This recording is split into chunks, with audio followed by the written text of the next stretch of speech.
Brian Aber and Jason Kersey here from NewsOK.com, here to preview today's season opener, Oklahoma versus Louisiana Tech, 6 o'clock from Owen Field. Jason, we blogged about this today, but we each had bold predictions for the OU-Louisiana Tech game. What was yours? My bold prediction is that Blake Bell will catch 2 touchdown passes as a tight end. I know that sounds a little crazy because when he first switched to position, we've talked about this, I thought it was just sort of a nice gesture for a loyal guy.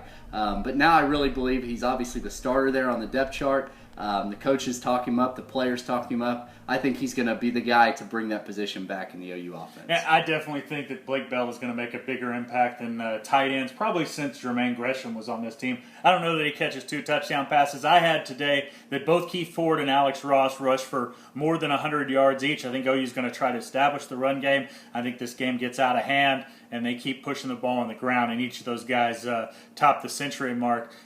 Jason, we also went with pressing questions today, and yours was? My pressing question was which Trevor Knight will show up. You know, we obviously last year at this time, he was the new starter. It was his first start, and he didn't play very well against Louisiana Monroe, at least in the passing game. Obviously, coming off the Sugar Bowl, we expect him to be better, and I think he will. But you know, in the spring game, he didn't look great with all those new offensive weapons. He looked a little bit rusty. So it'll be real interesting to me to see which Trevor Knight shows up today against Louisiana Tech. Absolutely. I went on the other side of the ball. I went with how OU secondary lines out.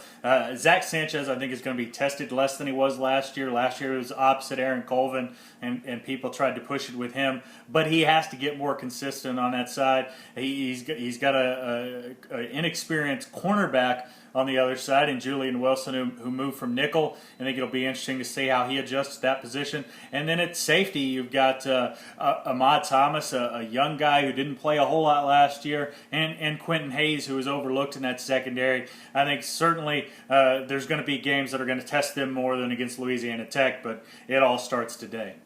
And then, Jason, the third thing is the players to watch. I put Jordan Phillips. I thought the way that his season ended last year early after the Notre Dame game, he was playing so well before that, and coming off the back injury, I think you hear that he's healthy, but you never know until you see it in games, and I'm going to be looking to see how that defensive line shakes out, especially in the middle with Jordan Phillips. What was yours? My player to watch is Keith Ford. You know, I've said since last season, even when Joe Mixon, before all this Joe Mixon stuff happened, I've always believed Keith Ford was going to be the starter at running back and be the guy to carry the load at least the beginning of the year. And I still believe that. And I think today is his opportunity to prove that he deserves that. And obviously he will play much tougher defenses as the season goes on. But like you said, it all starts today. And if he has a big game today, I think he really takes firm control of that spot. All right, Jason, neither of us think this game's going to be close, but a lot of questions are going to start to get answered today.